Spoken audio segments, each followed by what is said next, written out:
Hi friends, మేము చెప్పాను కదా వేములవాడ వెళ్తున్నామని. మేము వెళ్ళేసరికి 3 o'clock అయింది ఫ్రెండ్స్. 3 o'clock అయింది. మేము ఒక 1 hour ఏమో పడుకున్నాం అంతే. మళ్ళీ 5:30కి వచ్చి మళ్ళీ స్నానాలు చేసాం. గుండంలో అందరం కలిసి ఇక్కడ స్నానం చేసాం.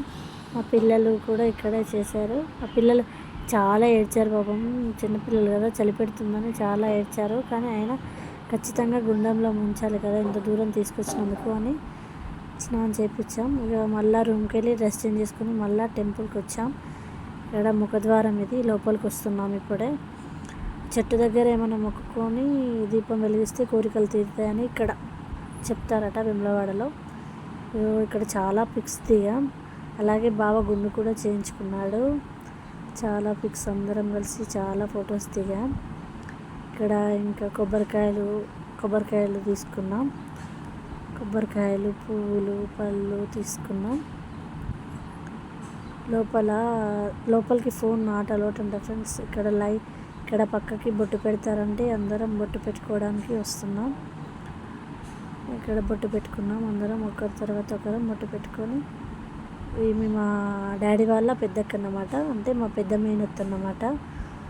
ఆమెని ప్రతిసారి తీసుకొస్తాం, ఎందుకంటే ఆమె శివుడి భక్తురాలు. ఆమెను ఖచ్చితంగా తీసుకొని వస్తాం. ఇక్కడ ఫోన్ లోపలికి నాట్ అలౌట్ ఫ్రెండ్స్, కానీ లోపల దర్శనం మాత్రం చాలా బాగా జరిగింది. కాకుంటే ఇక ఫోన్ తీసుకోలేదన్న బాధ ఒకటే ఉండే. ఇక దర్శనం అయిపోయాక బయటకు వచ్చి కొబ్బరికాయ కొట్టి ఇలా బయటకు వచ్చాం ఫ్రెండ్స్. బయటకు వచ్చాక ఇక్కడ చెట్టుకు మొక్కుకొని ఇక బయటకు వచ్చేసాం. లోపల నుంచి బయటకు వస్తున్నాం. ఇక దర్శనం అయిపోయింది. మళ్ళీ బద్దిపోషమ్మకి బోనం చేయాలి.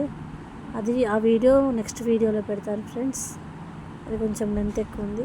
మా చిన్నబాబు ఏం చేశాడంటే, మీరు 9 లోపు దర్శనం అయితే మీకు ఖచ్చితంగా నేను టిఫిన్ చేపిస్తా, మీరు ఒకవేళ 9 అయిపోయిందంటే టిఫిన్ చేపియ అన్నాడు.